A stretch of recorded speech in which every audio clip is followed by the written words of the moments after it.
देखा आपने, यहां से ऑफिस का कहकर जाती है, लेकिन वलीद के साथ सैर सपाटे करती है। सैर सपाटे नहीं कर रही, वलीद की शादी की शॉपिंग कर रही है उसके साथ। अच्छा, इसने आज आपको बताया था इसने वलीद के साथ कहीं जाना है?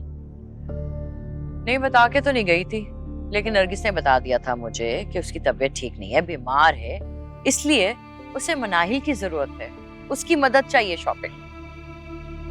मुझे तो ये समझ नहीं आ रहा, आप क्यों इसकी इतनी तरफदारी कर रही हैं? आपने उसे इतनी छूट दे रखी है कि जिस वक्त दिल चाहेगा कहीं भी किसी के साथ निकल जाएगी, और वो भी गैर मर्दों के साथ।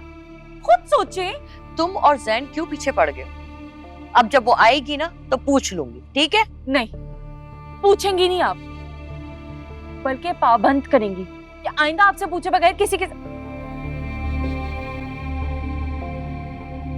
कहां से आ रही हो?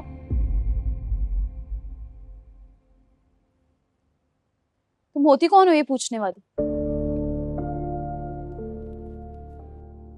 अब तुम इतनी खुद मुख्तार हो गई हो कि मेरी इजाजत के बगैर कहीं भी चली जाओगी।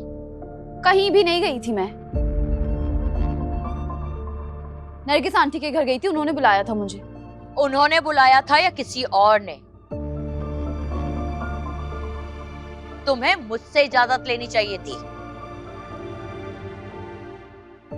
किस बात की इजाजत?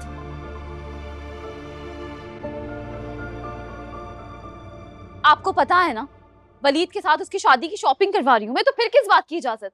शॉपिंग? मैडम, शॉपिंग कम तफरीह ज्यादा है। उसके साथ घूमने फिरने के बहाने हैं तुम्हारे। सारा, मैं तुम्हारे मुंह नहीं लगना चाहती।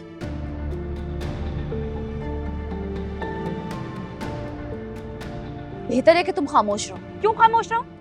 हाँ, तुम यहाँ हमारे घर की इज्जत उछालती फिरो और मैं खामोश रहूं?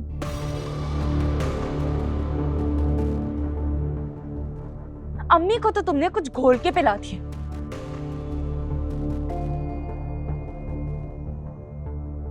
इनका मुंह तो बंद रहेगा, लेकिन मैं खामोश नहीं रहने वाली मनाहिल, मैं बता रही हूँ। अगर खामोश नहीं रह सकती हो तो निकलो यहाँ से। हाँ?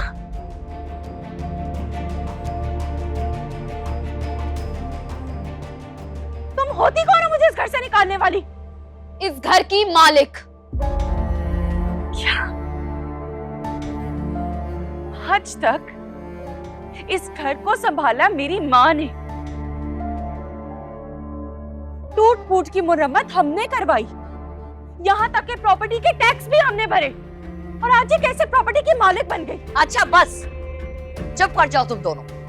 इसे समझाने पप्पा, बेहतर होगा कि ये मेरे मुंह ना लगे, नहीं तो सारे लिहाज भूल जाऊंगी मैं। लिहाज तो तुमने आज भी नहीं किया। एहसान फरामोश कहीं की। पाला पोसा मेरी माँ ने और मुझे ही घर से निकाल रही है।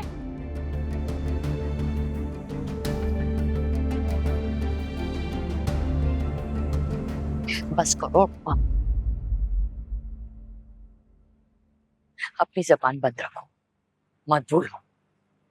सच तो यही है ना कि इतने बरसों से हम इसी का ही घर है। अब तुम उसे भड़का रही हो ताकि वो हमसे हिसाब किताब लेने बैठ जाए। ठीक है, फिर सुने इसकी ऐसी बातें। मैं तो नहीं सुनूंगी फिर भी।